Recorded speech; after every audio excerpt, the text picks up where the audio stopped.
Hello guys, it is Ace. I am back for the second video this week. I had a lot of fun making the video yesterday, so I decided to come back for a second go at it. Today's gameplay is going to be pretty much unedited.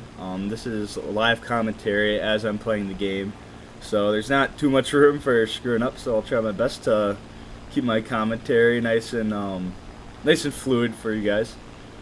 Today we are playing on Stalingrad, and so we are flying the P51. It's the first P51 in the US lineup, rank 2, battle rating 3.3. It's not a bad aircraft. I sort of wanted to do a little bit of commentary on the boom and zoom tactic I covered in the previous video. So today we are playing against pretty much every other country. We have the Japanese on our side, funny enough. We're not doing so hot this game, so we have currently about 5 aircraft all below us, which works out really well in our favor right now, so hopefully we can sort of have some good target priority on these guys. This plane does like to compress a lot, so hopefully we don't slam her right into the ground today, but we'll see what happens. So I'm sort of keeping an eye. At the moment I've seen this P63 diving on my team right now. Yeah, plane's already starting to compress, but let's see if we can get some shots off on this guy. And I just whiffed. That's fine by me. We're just going to keep going on to the next target. I see this guy right down here. That's one. I'm just going to keep the speed up. Go towards this S179. He's down. Keep the turn going. Fine. We're just going to keep the speed high, nice and high. Keep going, we're going to chase down this J22 here. He's already crit and injured from my teammate earlier, so he's pretty crippled. He's going nice and slow. Looks like he's got some sort of engine damage. Flashed a little bit of smoke right there. And we're just going to try and, he's nice and slow, so. And there we go. Quick, easy 3 kills. Out of there, nothing they could do about it. Still have our speed nice and high. Now this Wyvern is coming towards us, and we got these 2 guys pursuing us on our 6.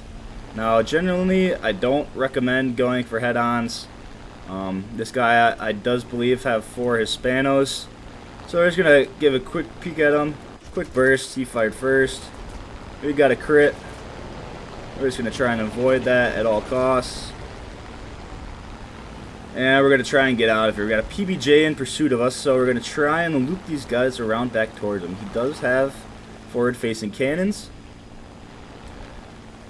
Now, the I-185, I'm pretty sure, can keep up with us in a straight. So this is going to be very interesting here soon. He's already opening fire. I'm just going to keep full throttle.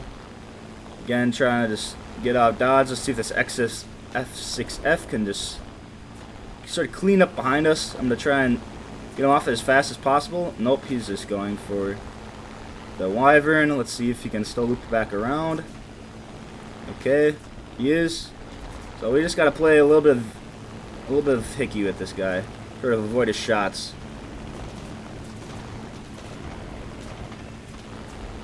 And there we go. There's the Wyvern. And now let's see if we can cause an overshoot here. I'm going to drop my throttle. There's the overshoot. Now this thing is a little bit wonky at lower speeds, and that's going to be him in the deck. Now this P63 is coming in here, and I have a damaged tail, so this is going to significantly alter my turning. We got anti-air coming in here. Pretty annoying. But we are on the 6. This guy is distracted now. Looks like it did just get some shots off on my teammate, so this is going to be crucial I hit these shots here. And that's going to be kill number 5. Wow, ace gameplay right there. So I didn't really get too much of a chance to explain the whole boom and zoom tactic there, but you did see at the start, we started at a pretty significant altitude advantage. We dived down from above them, and we picked up an easy 2 or 3 kills just in that initial run. Lots of this was playing around my teammates now, and sort of just hoping that they caused the target to get off my 6. We did cause a nice little overshoot. Luckily, unfortunately, we couldn't quite get the kill there. He crashed right into the ground. But we are going to head back to base. There's one player left. I have no clue of his whereabouts. Engine's sort of starting to act up a little bit and overheat, so we're going to sort of back off on the throttle. Looks like we got an oil leak and a fuel leak, but I'm going to end the recording here. And, well, not end the recording. I'm going to sort of just take a little trip back to base now. And I will stop the recording, and I will come back when we are back in the sky.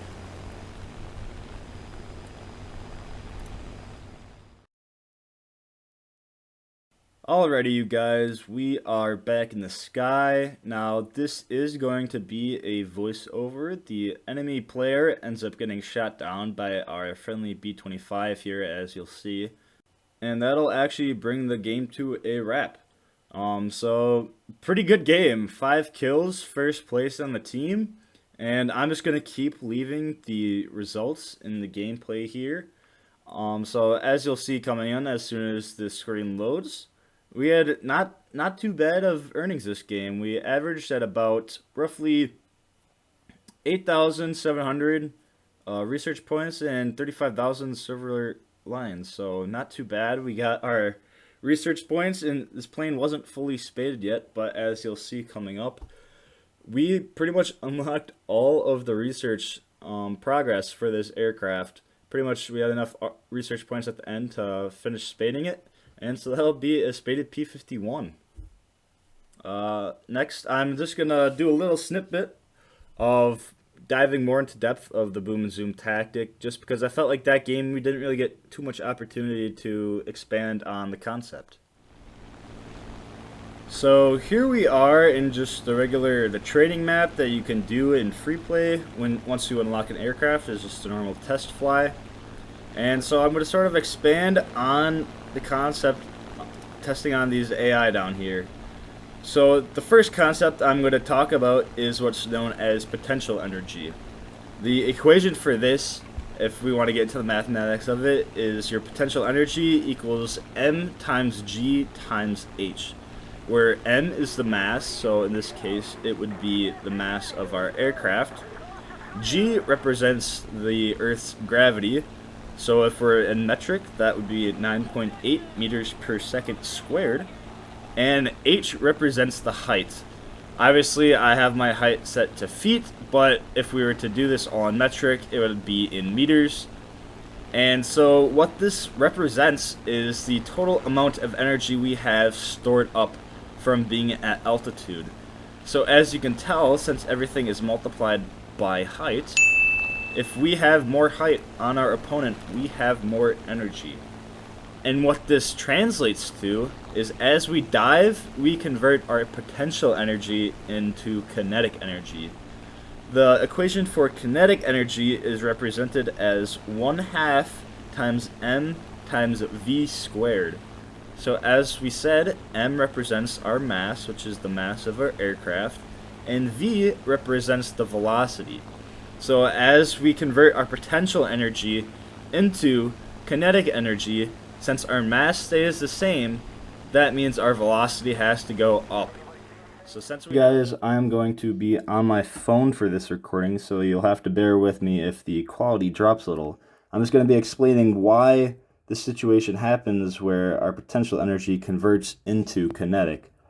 So if some of you guys may know, energy can't be created nor destroyed.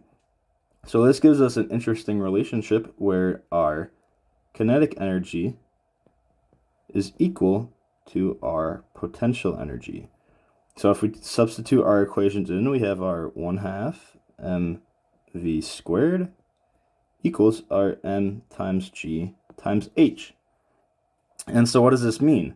So our masses are the same on both sides here, so we can cancel them out with each other.